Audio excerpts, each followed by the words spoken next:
लोकांना 100 वाटाने घेऊन जाते. आणि त्याची प्रचिती मला माझ्या हयातीतच गेलं असं वाटलं नव्हतं. कारण कविता थोडीशी तत्वज्ञानाची, चिंतनाची बैठक असलेली आणि अध्यात्माची बैठक असलेली आहे.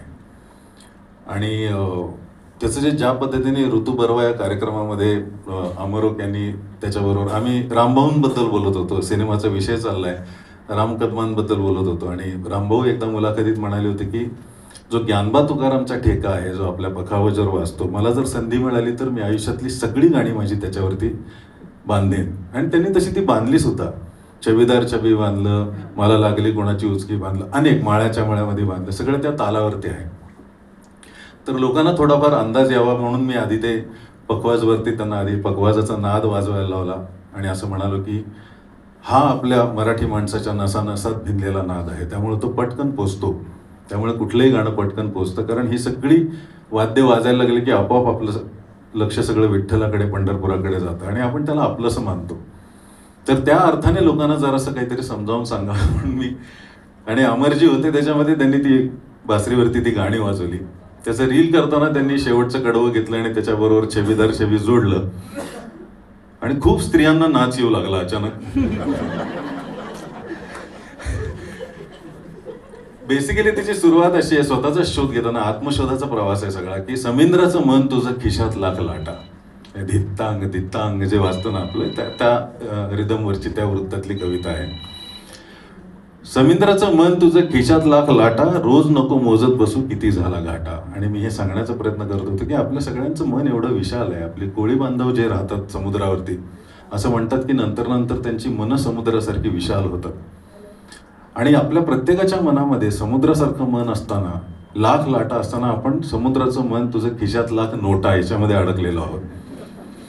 आणि आधी पैशात मन गुंतवायचं, मग पैसा दुसरीकडे गुंतवायचा, मग त्याचा किती परतावा येतो याचा विचार करत जगायचं. बरं, थोडंसं सांगून करतो हा, म्हणजे तुम्हाला आता पश्चाताप होईल पण.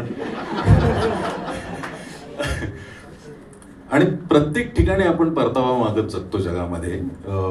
फक्त पैसे नाही गुंतवत आपण, मन गुंतवतो, स्पर्श गुंतवतो, आपुलकी गुंतवतो, स्नेह गुंतवतो. आणि मग त्याच्याकडनं समोरच्या माणसाकडनं येणारं किती रिटर्न्स आले याच्यावरती आपण सतत त्या माणसाला जोखत असतो. म्हणजे काल मी याच्याशी असं वागलो आणि किती चांगलं झालं होतं, आणि आज सकाळी अचानक तो माझ्याशी कोरडा वागतोय. मग तो माणूस चांगला राहत नाही दुसऱ्या दिवशी आपल्यासाठी. म्हणजे अत्यंत मी ह्याला म्हणतो ना की आपण जसे म्युच्युअल फंडमध्ये पैसे गुंतवतो आणि आदल्या दिवशी +26%, दुसऱ्या दिवशी उठलं की -17%, असं अत्यंत व्होलाटाईल पोर्टफोलिओ आहे हा, जे याच्यामध्ये गुंतवलेले असतात ना आपण सगळेजण. आणि त्याचा म्हणजे याचा CAGR जर बघायचं झालं तर ते सतत क्रेडिट, ॲप्रिसिएशन, ग्लोरी आणि रिवॉर्ड ह्याच्या मागे लागलेलं असतो आपण. आणि एकदा का तुमच्या मनामध्ये ज्ञानबा तुकाराम म्हणजे माऊली जेव्हा म्हणतात की मुरडिनिया मन उपजल अशी चित्ते, कोठे तुझं रीते न दिसे राया, वृत्तीची निवृत्ती आपणा सकट, अवघे वैकुंठ चतुर्भुज, तुझ्यामध्ये तुला देव दिसायला लागतो. हा शाश्वत नाद तुमच्यामध्ये गुंतला की तुमचा पोर्टफोलिओ स्टेबल होतो आणि मग तुमचा CAGR बदलतो. तो म्हणजे कॅरेक्टर, ॲप्लिकेशन, ग्रॅटिफिकेशन आणि रिस्पेक्ट, असं त्याचं उहापोह म्हणण्यापेक्षा त्याचं विवेचन केलं होतं मी. तर ती कविता अशी आहे की समिंद्राचं मन तुझं खिशात लाख लाटा, रोज नको मोजत बसू किती झाला घाटा, जगा वेगळं वागणं लगा तुझ्यासारखा बाज नाही, जगा वेगळं वागणं लगा तुझ्यासारखा बाज नाही, भरतीचा माज नाही, ओहटीची लाज नाही. किती चंद्र आले गेले तुला काय घेणं, कोणाच्या तरी वागण्यावरून आपण आपलं वागणं ठरवतो.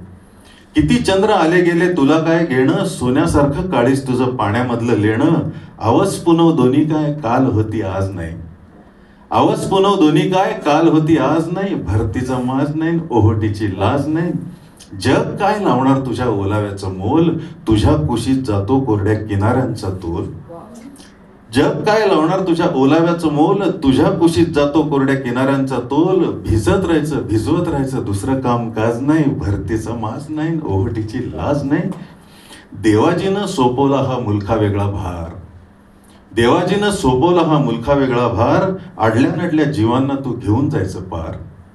देवाजीनं सोपवला हा मुलखा वेगळा भार, अडल्या नडल्या जीवांना तू घेऊन जायचं पार. अरे कामी येण्यासारखं दुसरं काम घरंदाज नाही, भरतीचा माज नाही, ओहोटीची लाज नाही, आणि मन तुझा जलतरंग लहरी तुझा साज. म्हणजे आमच्याकडे ना घरात असं कवी ड्रॉइंग रूम मध्ये शून्यात नजर लावून बसलेला असतो. येणाऱ्या मदतनीस वगैरे हिच्याकडं अतिशय कणव वगैरे असं कसं करत असेल बाई हे, म्हणजे कुठून पगार देते हा सुद्धा म्हणजे त्यांना प्रश्न पडत असेल की कसं जमवत असेल बिचारी वगैरे. कारण लहरी वागणं, सुचल तर सुचलं नाहीतर नाही, मग अपसेट होणं वगैरे सगळं त्याच्यावरच आहे. की मन तुझं जलतरंग लहरी तुझा साज, दरवेळी परकी वाटते ओळखीची गाज. अरे 15 मिनिटापूर्वी हा माणूस चांगलं बोलत होता, आता काय एकदम गप्प झाला असं. की मन तुझं जलतरंग लहरी तुझा साज, दरवेळी परकी वाटते ओळखीची गाज. चाल तुझी फसवी पण गाणं दगाबाज नाही, भरतीचा माज नाही, ओहोटीची लाज नाही. थँक्यू.